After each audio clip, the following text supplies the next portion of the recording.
South India shopping mall kilo sale అభిమానుల కోరికపై శ్రావణంలో కూడా ఆషాఢం ధరలకి. Hi hello నమస్తే, welcome back to our channel. నేను మీ వైషు. ఈ మధ్య వివాదాలకు కేంద్ర బిందువుగా మారింది కల్పిక గణేష్ అనే చెప్పుకోవాలి. అయితే కొత్తగా వాళ్ళ ఫాదర్ పోలీస్ స్టేషన్ వరకు వచ్చి నా కూతురికి మెంటల్ డిజార్డర్ ఉంది, తను ఆల్రెడీ ఒకసారి రీహాబిలిటేషన్ సెంటర్లో జాయిన్ చేస్తే బయటకు వచ్చేసింది, అక్కడ ట్రీట్మెంట్ పూర్తవ్వకుండా, అందువల్లనే మాకు బయట వాళ్ళకి ఇబ్బంది ఉంది అన్నారు. సో మెంటల్ డిజార్డర్ అంటే ఏంటి, అసలు దీంట్లో ఎవరిని గుర్తించవచ్చు ఎస్ వీళ్ళకు ఉంది అని, వాళ్ళకి ఉండే లక్షణాలు ఎలా ఉంటాయి, ఈ విషయం గురించి మాట్లాడడానికి ఈరోజు నాతో పాటు neuropsychiatrist doctor Harish Chandra Reddy గారు సార్తో మాట్లాడదాం. Hello sir. హలో అండి. How are you sir? Fine, thank you. Okay sir, అంటే ఆవిడకు ఉంది అనేది నార్మలైజ్ చేయడం ఇప్పుడు మనం మొదలు పెడితే, బేసిక్గా ఉంది అని యాక్సెప్ట్ చేయడానికి కూడా ఫస్ట్ ఎవరు ఆలోచించరు. ఆవిడ కేసులో తీసుకుంటే ఏంటి ఆవిడకున్న ప్రాబ్లం అని చెప్పొచ్చు సార్? సో జనరలీ సైకాటిక్ డిజార్డర్స్లో మెయిన్ లక్షణాలు ఏముంటాయంటే అనుమానాలు, అవతల వాళ్ళు మనకేదో హాని కలిగిస్తుండ్రు అని అనిపించడము, వాళ్ళే ఒక అంటే సస్పిషియస్ నేచర్ డెవలప్ అయిపోతుంది. సో ఎవరిని ట్రస్ట్ చేయకపోవడం, అగ్రెసివ్ అవుతారు. So these are and hearing voices is the more common. Auditory hallucinations అంటాం. ఓకే. సో ఇవన్నీ బ్రెయిన్లో కొన్ని సర్టన్ చేంజెస్ జరిగినప్పుడు ఇట్లాంటి లక్షణాలు బయటకు వస్తాయి. సో మెయిన్గా అంటే ఫ్యామిలీ మెంబర్స్ గుర్తిస్తారు వీళ్ళకి ఇది ప్రాబ్లం డెవలప్ అవుతుంది అని, కానీ ఆ ఇండివిజువల్కి ఇన్సైట్ అనేది ఉండదు. ఇన్సైట్ అంటే నాకు ప్రాబ్లం ఉంది అని వాళ్ళు రియలైజ్ కాకపోవడం. సో జీరో ఇన్సైట్ అన్నాడు. సో ఇన్సైట్ లేనంత వరకు ట్రీట్మెంట్ చేయడం చాలా పెద్ద ఛాలెంజ్ అవుతుంది. సో అందుకోసము బై ఫోర్స్ అన్నా బై ఇంకేదో ప్లీడింగ్ కానీ ఎట్లనో ట్రీట్మెంట్ డాక్టర్ దగ్గర తీసుకురావడం వరకు అవుతుంది, కానీ కంప్లయన్స్ దాని తర్వాత కంటిన్యూటీ ఆఫ్ కేర్ మధ్యలో డ్రాప్ అవుతుంది, యాజ్ ఈ కేసులో అయినట్టు. సో జనరల్గా ఏ ఇల్నెస్కైనా మానసిక ప్రాబ్లం ఏదైనా సరే ఒక కోర్స్ ఉంటుంది. అంటే it's minimum of 6 to 9 months minimum correct treatment వాడితే ద రిజల్ట్స్ బాగుంటాయి. మన చేంజ్ అనేది ఇంప్రూవ్మెంట్స్ మీకు 2 days నుంచి 10 daysలోనే మీరు చిన్న చిన్న చేంజెస్ ఇంప్రూవ్మెంట్స్ చూస్తారు. బాగా అయిపోయింది అని ఎంతోమంది ఆడనే డ్రాప్ అయిపోతుంది. So it will relapse again, మళ్ళీ నెలకు 2 నెలలకు మళ్ళీ స్టార్ట్ అవుతుంది. సో అన్ఫార్చునేట్లీ ఐ థింక్ ఇప్పుడు ఈ కేసులో కూడా మోరల్లెస్ ఇప్పుడు వాళ్ళ ఫాదర్ చెప్పిన దాని ప్రకారం కొన్ని రోజులు ట్రీట్మెంట్ వాడింది, బాగానే ఉండే, then again it started. Okay, అంటే మధ్యలో వదిలేసి రావడం is not a thing, not ideal. అది డెఫినెట్లీ నాట్ కరెక్ట్. బాగా అనిపించవచ్చు, కానీ అంటిల్ అండ్ అన్లెస్ ఆ డాక్టర్ చెప్పినంత వరకు చెప్పినట్టు కరెక్ట్ టాబ్లెట్స్ కానీ ఇంజెక్షన్స్ వాట్ ఎవర్ ఏం అడ్వైజ్ ఇస్తే అది కౌన్సిలింగ్ అవన్నీ కరెక్ట్ ఫాలో అప్ అవుతూ డాక్టర్ సరే now you can go off treatment అనేంత వరకు వాడడం ఇంపార్టెంట్. ఓకే. ఫిజికల్ ఇల్నెస్ ఉంటే అది ఆటోమేటిక్గా అందరికి అర్థమవుతుంది, చెయ్యి ఇరిగిందో కాలు ఇరిగిందో ఇంకేదైనా ఉంటే వెంటనే అర్థమవుతుంది. మెంటల్ ఇల్నెస్ అనేది ఫస్ట్ అసలు ఎవరు గుర్తించగలరు, మనకు ఉంది అని ఎలా గుర్తించగలం మనం? సో బ్రాడ్గా మెంటల్ ఇల్నెస్లు, సైకలాజికల్ ఇల్నెస్లు 2 వెరైటీస్గా చెప్తాము. న్యూరాటిక్ డిజార్డర్స్ అంటాం, సైకాటిక్ డిజార్డర్స్ అంటాం.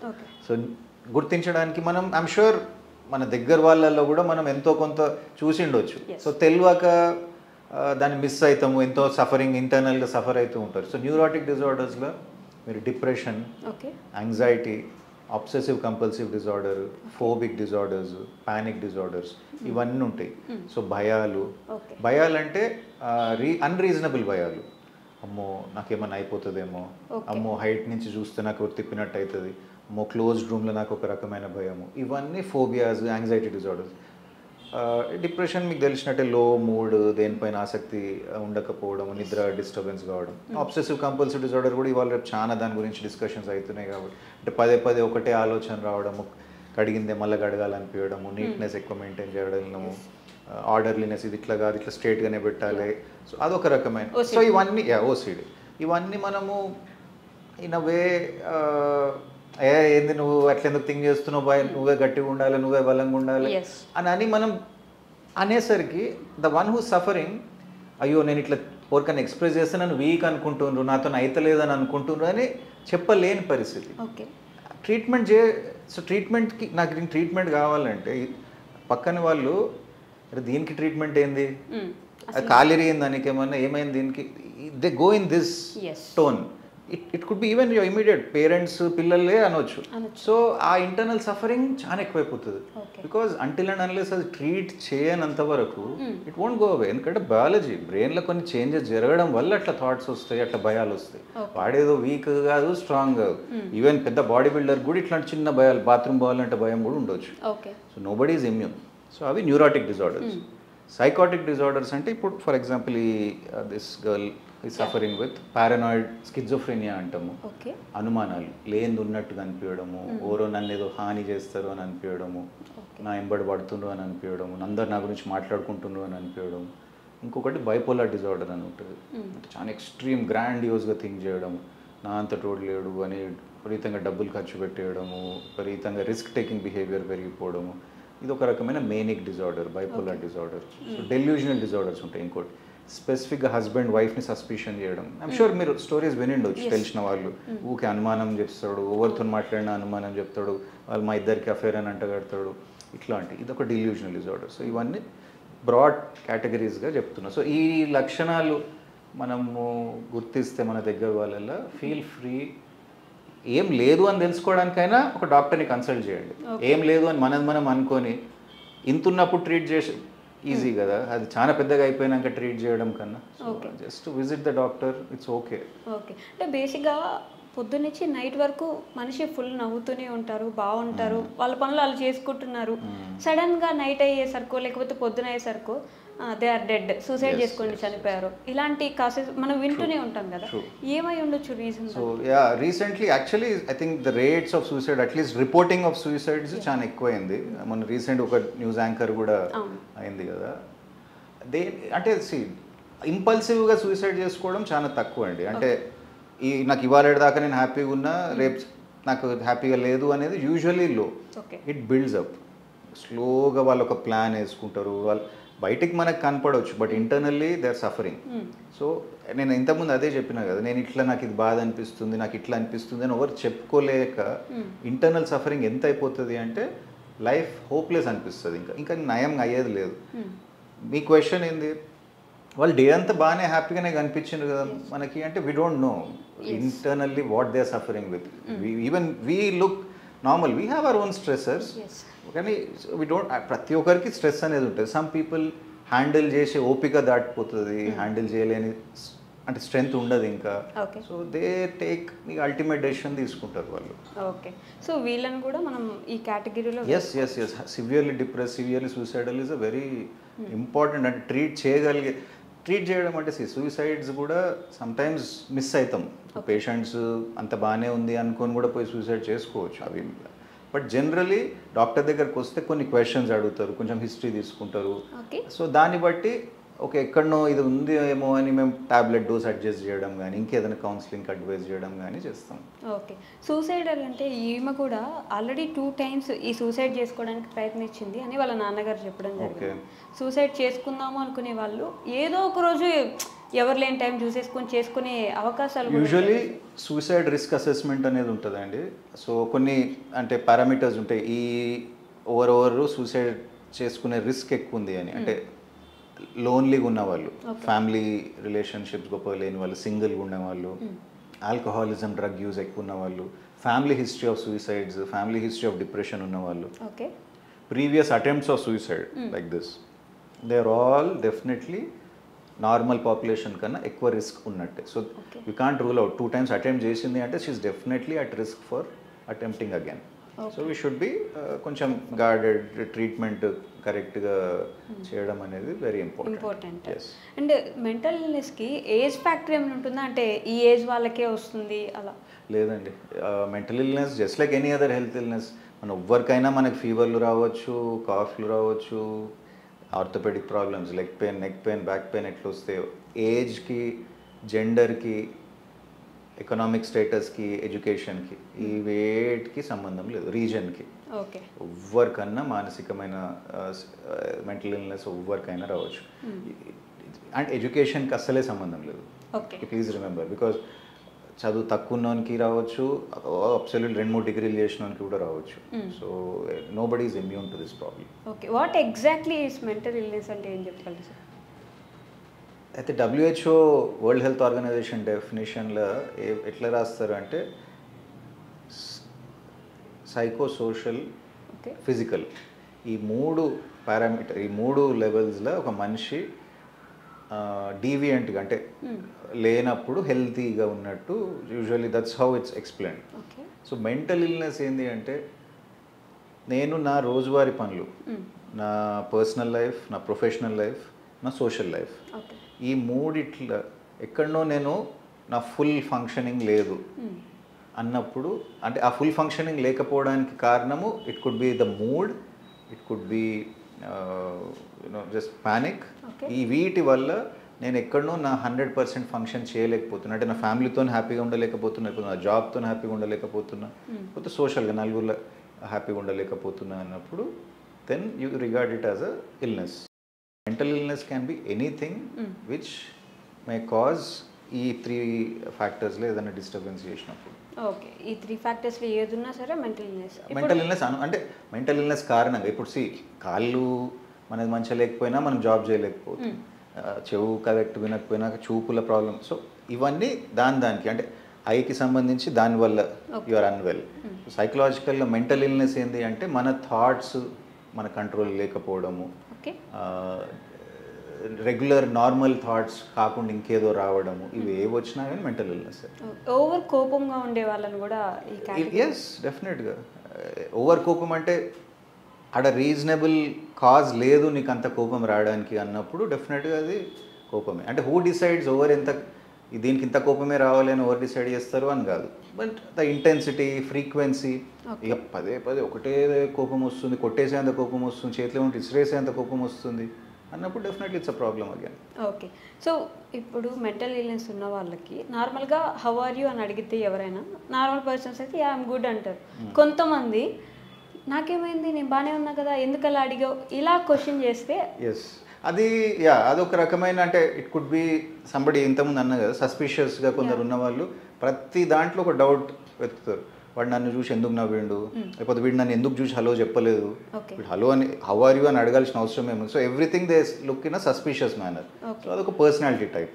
అది కూడా చెప్పాలంటే ఒక రకమైన మానసిక ప్రాబ్లం అనే చెప్పొచ్చు. ఇప్పుడు వాళ్ళు యాక్సెప్ట్ చేయకపోతే we can't bring them to psychiatrist or psychologist కదా. ఎస్ నేను అంతే ఇంతకుముందు చెప్పిన కదా, ఇన్సైట్ అనేది జనరల్గా న్యూరాటిక్ డిజార్డర్స్లో ఏదైతే anxiety, obsessive compulsive disorder, panic disorders వీళ్ళు గుర్తిస్తారు ఇది సంథింగ్ ఈజ్ రాంగ్, దీనివల్ల నా అంటే ఎవ్రీడే నా డిస్టర్బ్ అవుతుంది కాబట్టి డాక్టర్ దగ్గరికి పోదాము అని వాళ్ళు జనరల్గా ఈగర్గా ఉంటారు, వస్తారు, ట్రీట్మెంట్ ప్రాపర్గా ఉంటుంది. ది అదర్ కేటగిరీ ఈ సైకోటిక్ డిజార్డర్స్ వాళ్ళే డినయల్ ఉంటారు. లే మీరు రాంగ్, మీరు నాకు ఇప్పుడు ట్రీట్మెంట్ చేయించి నాకు ఇంకేమన్నా చేస్తారా అయింది అని ఆ సస్పిషియస్ నేచర్ అనేది వాళ్ళకి ఎక్కువ ఉంటుంది. లేకపోతే మేనియాలు ఉన్న వాళ్ళు నన్ను ట్రీట్ చేసేటోడు ఒకడు ఉన్నాడు, నేనే అందరికన్నా బెస్ట్, నాకన్నా తెలివి ఉన్నాడు, ఈ యాంగిల్లో పోతుంది. So they are completely different group. So generally insight అనేది మెయిన్. ఇన్సైట్ ఇప్పుడు ఆల్కహాలిక్స్ ఉంటారు, వాళ్ళు కూడా సైకలాజికల్ ప్రాబ్లమే కదా. ఇప్పుడు ఎవ్రీడే తాగుతున్నారు అంటే brain is dependent on it, you're not able to break dependence break చేయలేకపోతున్నాం. వాళ్ళు కూడా అంతే, నువ్వు ఏమైనా చేయ డాక్టర్ నేను వాళ్ళు దే ఆర్ డిపెండెంట్. సో వాళ్ళకు కూడా ఇన్సైట్ ఉండదు, నాకు ఇంత నేను తాగుతున్నా నా హెల్త్ ఇంత ఖరాబ్, కొందరు ఉంటుంది, మెజారిటీలు ఉండదు. ఓకే లెవెల్ ఆఫ్ ఇల్నెస్ అంటే ఏం చెప్పగలరు దీంట్లో, అంటే ఈ పర్సంటేజ్ ఇలా ఇందులో కూడా మైల్డ్, మోడరేట్, సివియర్ అనేది, అంటే ఎస్పెషల్లీ మోస్ట్ డిజార్డర్స్ని మేము అట్లా డివైడ్ చేయవచ్చు. Mild anxiety, moderate anxiety, severe anxiety, mild depression, moderate depression, severe depression. So అట్లా కేటగిరీస్ డివైడ్ చేయవచ్చు. మైల్డ్ అంటే slow mood, lethargy, lack of interest, ఇవన్నీ అవుతాయి.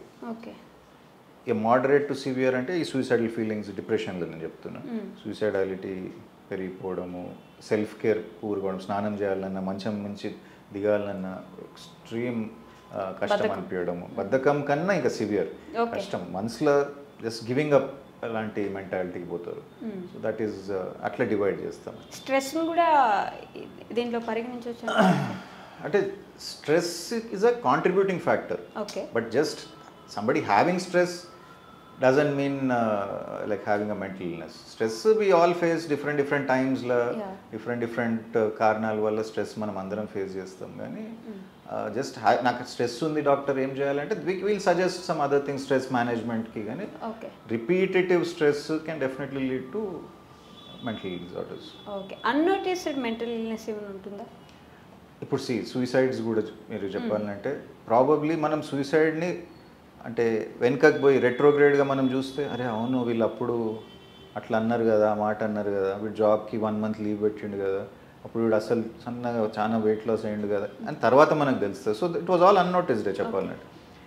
సో అన్నోటిస్డ్ అంటే దట్స్ అ మంచి question because lot of us have చిన్న చిన్న trades ఉంటాయి. ఒక్కొక్కరికి కొన్ని వేరే భయాలు ఉంటాయి. ఒక్కొక్క కొంచెం హైట్కి భయం ఉంటుంది, పట్టించుకోము, ఏముందిలే అనిపిస్తుంది అంటిల్ అండ్ అన్లెస్ సివియర్ అయ్యేంత వరకు. సో ఈ గ్యాప్ బిట్వీన్ కొంచెం ప్రాబ్లం ఉన్నప్పటికీ సివియర్ ప్రాబ్లం ఉన్నాడు దిస్ ఇస్ చెప్పాలంటే అన్ఐడెంటిఫైడ్, అన్నోటిస్డ్. సో అట్లానే చెప్పొచ్చు ఉంటాయి. ఎస్.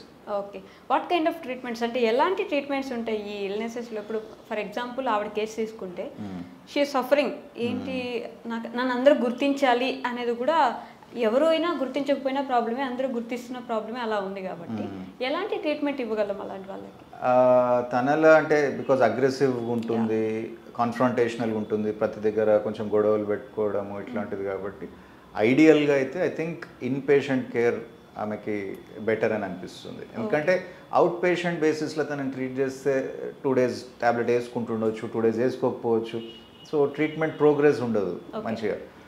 అడ్మిట్ చేసుకుంటే డాక్టర్ కేర్ ఉంటారు, నర్సింగ్ స్టాఫ్ ఉంటారు. సో ప్రాంప్ట్గా వాళ్ళకి మీల్స్ ఇచ్చి మెడిసిన్స్ ఇచ్చి అట్లా వీక్ or 10 daysలో there will be reasonable recovery. So treatment ఎట్లుంటుంది అంటే ఫస్ట్ అయితే తనకి ఇన్సైట్ ఉందా లేదా నేను అన్నట్టు. ఇన్సైట్ లేకపోతే ఆబ్వియస్లీ కొంచెం ఇంజెక్షన్స్ కొన్ని రోజులు అవసరం పడతాయి, దాని తర్వాత మెడికల్ మేనేజ్మెంట్ ఉంటుంది. ఒక స్టేజ్ తర్వాత కొంచెం తనకు రియలైజ్ అయినాక okay this has help me అన్నాక థెరపీ కానీ కౌన్సిలింగ్ కానీ ఏమన్నా అప్పుడు ప్యారలల్గా వీటితో పాటు చేస్తారు. మెడికేషన్ ఆర్ థెరపీ ఏది ఫస్ట్ ప్రిఫర్ చేస్తారు ఒక patient? Generally every mental illness is biological అండి. బ్రెయిన్లో కొన్ని చేంజెస్ జరిగినప్పుడు, బ్రెయిన్లో కొన్ని న్యూరో ట్రాన్స్మిటర్ లెవెల్లో చేంజెస్ జరుగుతాయి. Usually counselling comes later. అంటే మైల్డ్ డిప్రెషన్, మైల్డ్ యాంగ్జైటీ ఉన్నప్పుడు కౌన్సిలింగ్ బెనిఫిట్స్ ఉంటాయి డెఫినెట్. కానీ మోడరేట్ కొంచెం అక్యూట్గా ఉంది అన్నప్పుడు మెడిసిన్స్ వల్ల మళ్ళీ ఏవైతే ఆ బ్రెయిన్లో చేంజెస్ జరిగినాయో వాటిని మళ్ళీ కరెక్ట్ చేసుకోవాలి. కరెక్ట్ చేసి కొంచెం ఇంప్రూవ్మెంట్ అయినాక then you add counselling. Okay, ఈ చైల్డ్హుడ్ ట్రామా అనేది ఒకటి చెప్తూ ఉంటారు చాలా మంది, ట్రామా ఉంది నాకు ట్రామా ఉంది అని. అది కూడా దీన్ని కన్సిడర్ చేసి దానికి థెరపీస్ ఇట్లా ఉంటాయండి. ఎందుకంటే అన్రిజాల్వ్డ్ ట్రామా యూజువలీ క్యాన్ తర్వాత అడల్ట్ లైఫ్లో డెఫినెట్గా దాని ఇంపాక్ట్ ఉంటుంది. సో కౌన్సిలింగ్ థెరపీస్ అక్కడ హెల్ప్ అవుతాయి. ఆ అన్రిజాల్వ్డ్ ట్రామా ఏదైతుందో మళ్ళీ సర్ఫేస్కి తీసుకొచ్చి దాని గురించి కొంచెం ఏదన్నా where we can help, what is it that is causing the distress. Childhood trauma మళ్ళీ childhood sexual trauma, sexual abuse, child sexual abuse ఉంటాయి యూజువల్గా. Those have lot of impact adult లైఫ్లో. సో దాన్ని అడ్రస్ చేయడం it's a very sensitive thing కదా generally. So దాన్ని ఎంతోమంది lot of women చెప్తారా బయటకు వచ్చి? చాలా తక్కువ అండి. దట్స్ వేర్ సైకాట్రిస్ట్ రోల్ ఉంటుంది. అంటే వాళ్ళకి కొంచెం మా పైన కన్ఫైడ్ కాగలగాలి, వాళ్ళకి మా పైన కాన్ఫిడెన్స్ రాగలి. That's our duty. మేము వాళ్ళకి ఆ కాన్ఫిడెన్స్ ఇవ్వగలగాలి, అష్యూరెన్స్ ఇవ్వగలగాలి. ఎస్, సమ్ పీపుల్ కొందరు వచ్చి చెప్తారు, చెప్పి ఎంతోమంది రిజాల్వ్ చేసుకొని కొంచెం బెటర్ ఫీల్ అయిపోయిన సందర్భాలు కూడా ఉంటాయి. వాళ్ళకి ఎలాంటి ట్రీట్మెంట్ ఉంటుంది అంటే వాళ్ళు రావడమే దాంతోనే రారు కదా, దిల్ కమ్ విత్ ఇంకోటి ఏదో ప్రెజెంటేషన్తోనే వస్తారు. మేము అడిగిన కొద్దీ we dig a little more somewhere ఆ పాయింట్ బయటకు వస్తుంది. అచ్చా చైల్డ్హుడ్లో ఇట్లా జరిగింది, so now you want to talk about it, then we talk about it. So first వచ్చేది మాత్రం మామూలు డిప్రెషన్తోని వేరే కంప్లైంట్స్తో వస్తారు. సో జస్ట్ ఆ డిప్రెషన్ అని నేను పంపించేయను కదా, I have to talk, history డీటెయిల్గా తీసుకోవడం జరుగుతుంది. జెనెటికల్ డిజార్డర్ కింద ఉంటుంది. జెనెటిక్స్ కూడా పెద్ద కాంట్రిబ్యూషన్ ఉంటుందండి. ఎస్, ఫ్యామిలీ హిస్టరీలో నేను ఇంతకుముందు అన్నా కదా సూసైడల్ రిస్క్లో family history of psychological illness, family history of suicides definitely next జనరేషన్లో ఆ రిస్క్ ఫ్యాక్టర్ ఉంటుంది. సో స్కిజోఫ్రేనియా ఉన్న వాళ్ళు నెక్స్ట్ జనరేషన్ కూడా రిస్క్ ఉంటుంది. ప్రతి స్కిజోఫ్రేనిక్ వాళ్ళ నెక్స్ట్ జనరేషన్ స్కిజోఫ్రేనిక్ అవుతారని కాదు, నార్మల్ పాపులేషన్ కన్నా కొంచెం రిస్క్ ఎక్కువ ఉంటుంది. ఓకే, అంటే అక్కడ సూసైడ్ చేసుకుంటే ఇక్కడ వీళ్ళు చేసుకునే అవకాశం ఉంటుంది. రిస్క్ ఉంటుంది. డెఫినెట్లీ చేసుకుంటారు వాళ్ళ లైఫ్ టైంలో అని కాదు, okay definitely more at risk of a mental illness ఉంటుంది. ఓకే బిగినింగ్ స్టేజ్లో they are suffering with something kind of medical. So గుర్తించాల్సింది ఎవరు? దగ్గర ఉన్న వాళ్ళే కదా, family members, friends or associates. So మీది ఒక డైలీ రొటీన్ ఉంటుంది, వైష్ణవి ఇట్లా మాట్లాడుతుంది, ఇట్లా ఈ టైంకి తింటుంది, ఈ టైంకి ఆఫీస్కి వస్తుంది పోతుంది. We know your routine because we work క్లోజ్గా వర్క్ చేస్తాం. సమ్వేర్ సంథింగ్ ఈజ్ నేను చూస్తున్నా, అంటే షీస్ జస్ట్ నాట్ లైక్ ఇంతకు ముందులాగా ఉండలేదు, డల్గా మాట్లాడుతుంది, తొందరగా ఫోన్ పెట్టేస్తుంది, ఆఫీస్కి లీవ్లు ఎక్కువ పెడుతుంది, కరెక్ట్గా తింటలేదు, లంచ్ బాక్స్ ఫినిష్ చేస్తలేదు. సో దీస్ ఆర్ ఆల్ చిన్న చిన్న చేంజెస్. ఎవరో ఒకరు ఇనిషియేటివ్ తీసుకొని టెల్ మీ ఏమవుతుంది, అయ్యో ఓకే ఓకే సో ఏముందిలే అని ఇగ్నోర్ చేయడం జరగవచ్చు, అదే మనకెందుకు ఆమె ఇష్టము. Okay so somebody can take an initiative, right? So అట్లా that is one way of so identifying. ఏంటి అంటే వాళ్ళ డైలీ రొటీన్స్, డైలీ యాక్టివిటీస్లో ఏదో ఒక చేంజ్ రావడం. సో ఇంకేముంటుంది అంటే యంగర్ అడల్ట్స్లో వాళ్ళని నోటీస్ చేయగలిగేది ఏంటంటే రూమ్లో ఒక్కడే ఉండిపోతుండే, ఈ మధ్య స్నానం చేస్తలేడు, తినడానికి వస్తలేడు, మనకి ఇష్టమైంది పెట్టినా కానీ ఈజ్ నాట్ ఎంజాయింగ్ ఫుడ్, రాత్రంతా లేచి ఉంటుండు, పనుకుంటలేడు, అస్సలు కోపంగా ఉంటుండు. ఇంతకుముందు అట్లా ఉండకపోతుండే అని చెప్పగలుగుతారు. Close family members can easily tell this was not how he use to be, now he's like that ఇన్ని రోజుల నుంచి. So that's when we kind of so ఎక్కడ ఎందుకు అనే క్వశ్చన్స్ మేము రైజ్ చేస్తారు. 1-2 days ఉంటే అది నార్మల్. కరెక్ట్. సో ప్రతి ఇల్నెస్కి ఒక డ్యూరేషన్ ఉంటుంది. ఇప్పుడు డిప్రెషన్ ఈ లక్షణాలు ఇన్ని రోజులు నుంచి చూపిస్తున్నప్పుడు then we diagnose. 1-2 days is generally mood off అవుతారు, ఎవరైనా అవుతారు. So it's all part of it. So ఇన్ని డేస్ డ్యూరేషన్ ఈ లక్షణాలు అన్నప్పుడు ఆ criteria, there is a proper criteria ఉంటుంది. అప్పుడు then you give a diagnosis and treat. Okay ఈ బ్రేకప్స్ అయినాయి, దాంట్లో ఉండిపోతున్నా, నాకు అట్లా ఉండేరా ఉన్నప్పుడు ఇప్పుడు లేదు అని చెప్పేసి అలానే ఉండిపోతూ ఉంటారు.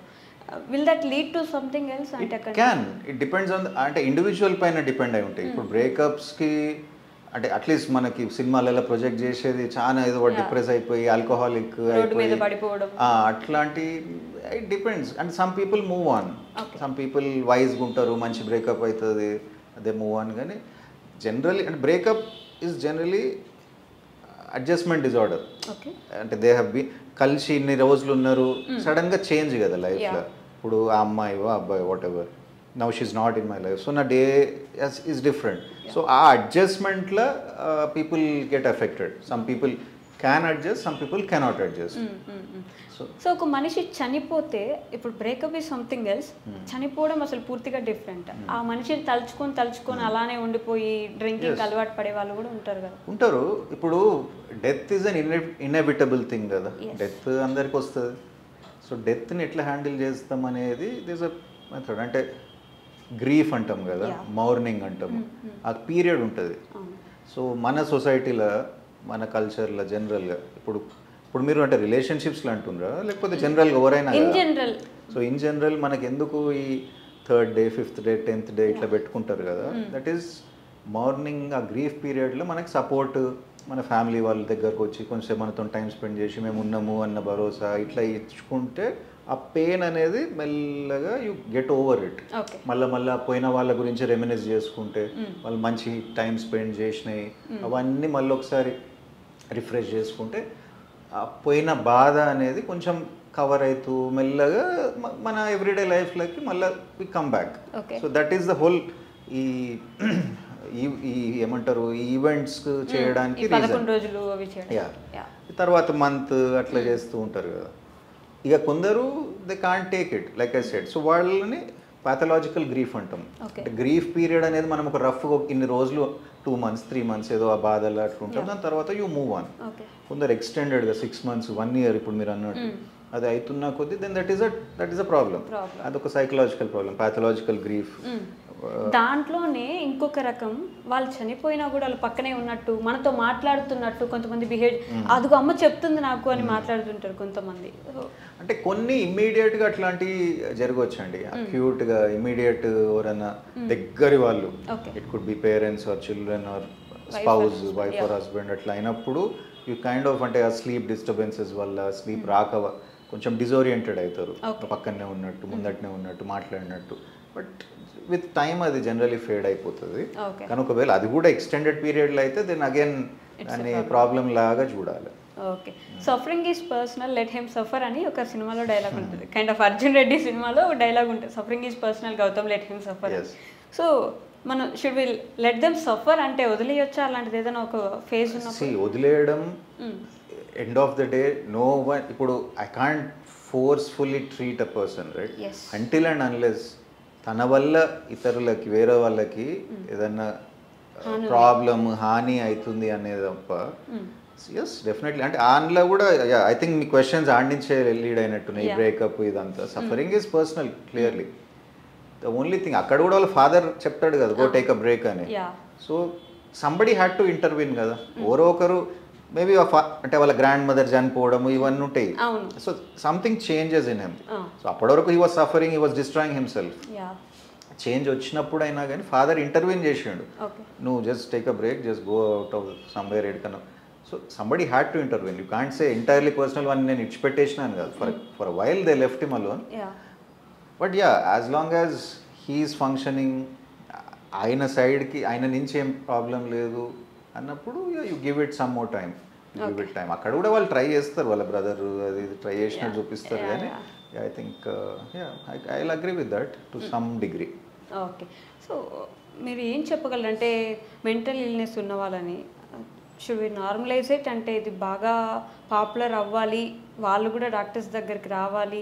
డెఫినెట్గా అండి, అంటే మీలాంటి because I dream and you have lot of viewership and all that, కాబట్టి I sincerely urge mental illness and mental illness గురించి మాట్లాడడం, మెంటల్ ఇల్నెస్ ట్రీట్మెంట్స్ని డీస్టిగ్మటైజ్ చేయండి, నార్మలైజ్ చేయండి, bring it to everyday conversations. Because ఇవాళ రేపు Gen Z and millennials or whatever Instagram టైమ్స్లో I think it's very important. Because I'm sure youngsters కూడా దీనికి చాలానే స్ట్రెస్ పైన కానీ వర్క్ లైఫ్ బ్యాలెన్స్ వీటి మీద చాలా, and which is a very, అంటే ఐఎమ్ రియలీ హ్యాపీ దట్, ఎందుకంటే ఇన్ని రోజులు people use to stretch themselves. అంటే ఒక హ్యూమన్ మైండ్ బాడీ కెపాసిటీ కన్నా బియాండ్ వర్క్ చేయాలి, ఏదో రేస్లో దొరుకుతున్నట్టు. It was always. I think ఈ జనరేషన్ దే నో ప్రయారిటీస్ వాళ్ళు ఇంకొంచెం ప్రాపర్గా ఉన్నాయని నేను అనుకుంటున్నాను. అంటే they are more clear I feel. So which is good sign. So దీనివల్ల కొంచెము ఈ కాన్వర్జేషన్స్, ఎవ్రీడే కాన్వర్జేషన్స్ రావాలి. ఏముంది, he went to see this doctor, he had this problem, దాన్ని ఏదో దాచిపెట్టుకుంటా అట్లా చేస్తున్న కొద్దీ you suffer more. So I really urge everybody to not shy away and identify, మీ దగ్గర వాళ్ళ గురించి ఐడెంటిఫై చేయండి మన ప్రాబ్లమ్స్ ఉన్నప్పుడు, అండ్ సీక్ హెల్ప్. లాస్ట్లీ, ఈ డిజిటల్ టైంలో ఈజ్ ఇట్ ఇవాల్వింగ్, అంటే మెంటల్ ఇల్నెస్ గురించి జనాల్లో ఉన్న అవేర్నెస్ కొంచెం ఇవాల్వ్ అయింది అనిపిస్తుంది? ఎస్ డెఫినెట్లీ అండి, డెఫినెట్గా. ఇప్పుడు కృష్ణకుమారి గారు వాళ్ళు ద మోర్ దే టాక్, వాళ్ళు అంటే మేడం వాళ్ళు కానీ మేమైనా కానీ, మేము యాజ్ అ సైకాట్రిస్ట్ సొసైటీ నుంచి కానీ we do lot of programmes. And also we see ఇవాళ రేపు కొంచెం పాపులర్ నేమ్స్ కూడా సెలబ్రిటీస్ కానీ వాళ్ళు కానీ I think they are talking about mental illness, stress, seeking help, ఇవన్నీ మాట్లాడుతున్నారు. Definitely digitalisation has helped. Okay నేను సార్, థ్యాంక్ యూ అండి. Sir, one life lesson what medicine has taught you. Whatever you can do without expecting.